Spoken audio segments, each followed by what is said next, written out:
Hello and welcome into Down to the Wire. Today we have a very special edition. I'm Daniel Iverson and I'm joined by Coach Travis Maines, head coach of the Lady Irish basketball. Coach, thank you for joining me today. Thanks for having me, Daniel. Obviously we have a gold ball right here. That means y'all just won the state championship just a couple days ago. How does it feel? It's an awesome feeling, man. So all that hard work, all that fussing and raising Cain came to fruition, and to see the looks on those girls' faces and the tears running down their eyes as that clock ran out was pretty amazing. If I would have told you 3 years ago when you first got this job that you would have been to the state championship twice and won a state championship, what would you have told me? I would have laughed you out of this room. It's to where it started at to where it's at now is truly amazing. But it's the girls that put the work in, and the coaches put the work in as well. But they're willing to be coached, and they work. You get what you get when you work that hard. Mm-hmm. And obviously, Sydney Maines scored 33 points. What do you have to say about her performance just all through the year, battling through those tough injuries she had over the summer back in July, and to come and win a state championship for the Irish, dropping 33 points against a really good Ainsworth team? Yeah, that was big time. She had 18 fourth quarter points, but the key was she had teammates set screens for her. She had an unbelievable point guard getting her the ball in spots where she's going to make her shot. So it's really a collective team concept we have. But Sydney's put a lot of time into it, so she's able to make those tough shots. So I was proud of her. Also, I mean, you probably didn't have any doubt, but did you have any doubt earlier in the season when a bunch of people were out with injuries and Sydney still wasn't yet playing? And we had some doubt about it. We were playing Brownlee Central here and got beat by about 40 points, and we looked like we had a bunch of dead people out there and dead coaches, and we weren't very good at that point in time. But it took that to wake us all up. And is that what you think sort of flipped the switch? That was the turning point. That was our valley for sure. It was the valley point. But yeah, so. And then we slowly started getting kids back, and then everybody started playing together, and we started playing better. Mm-hmm.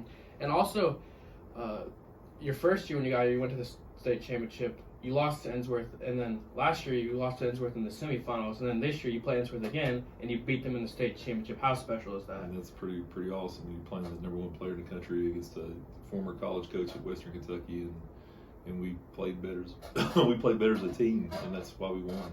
Yeah, and just when you were watching the game, obviously you started down by 10, and then the Ainsworth's best player scored 41 points. I mean, what was going through your mind when she couldn't miss? Yeah, we started out the game, shot two 35-foot bombs, and we looked a little bit intimidated and looked like the moment was a little bit too big for us. But after they had that big long media timeout, and we put Red in the game, and she took it right to him. We said, okay, well, maybe we just need to go after him. I thought Red gave us a huge lift off the bench, and it was we outplayed them the rest of the way. And what was going through your mind when you were on the bench, when you were down by 10, you burned that timeout? I was a little upset, but I really wasn't upset because they weren't playing very hard. We were just giving them too much space and just going through motions kind of. So we needed to make some subs and get some energy, and those girls came in and gave some energy. Obviously, Sydney Maines scored 33 points, which was just huge for the Irish, especially down the stretch, just dominating the fourth quarter. But could you talk about some of the other players giving major contributions? Isaiah Mitchell came in and scored 7 points in just 4 straight possessions, and we were all looking at each other. The first, we were like, no, and then we're like, yeah. And then by the third time, I was calling this, getting there in set plays to go attack that girl, because you could see her body language and confidence was really rolling right there, dude. And then, I mean, Catholic's never had, for Lady Irish, they've never won a state championship. How special is it for you to be the first head coach to ever win a state championship? It's cool. Coach Tammy Walden did a great job here back in our days here, and then we had some really, really good coaches after her that are still coaching today, and are good people. They didn't have the right pieces there, and we've been blessed to have really good players here. We've got Jazz going and play college basketball. We've got Sydney's got a bunch of offers, and we've got a bunch of sophomores and juniors and freshmen that all have college interests as well already. So it's a good spot to be at right now. Obviously, you lose 2 seniors, Jazz Williams and Kate Penny. You both gave a lot to the program, but I think the future is very bright. Wouldn't you agree? I do. I know that Kate and Jazz, they kind of set the culture and did just talk the talk. They went out and did the work and led and were unselfish and set everything up the way it is now. So yeah, those here kids have a chance to establish something here that we can hopefully go back and do again next year, and then just keep doing it. Once you start winning, you win. Mm-hmm.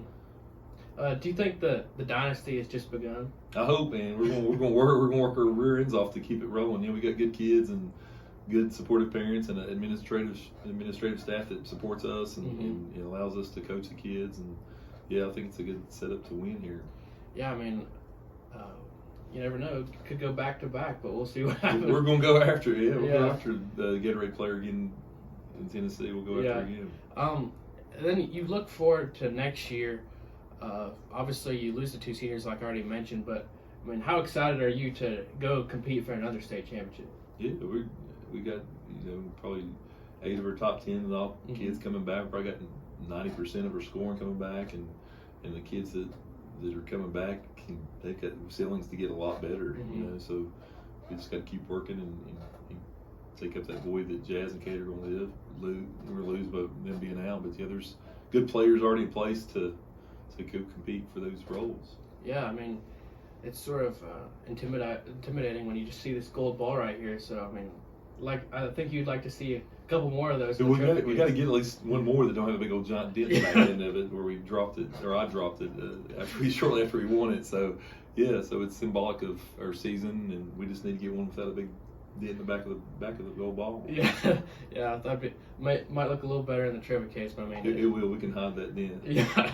Okay. Well, Coach, thank you so much, and congratulations on. Well, thank you, Daniel, for state championship. all you do for the students here and encouragement you give them. It doesn't go unnoticed, and probably the best manager I've been a part watching in the boys' practices. You do a great job. Thank you, and it's been an honor talking to you, and good luck next year, and go win another state championship. Let's go do it, man. See you later. Thank you. Thanks, Daniel.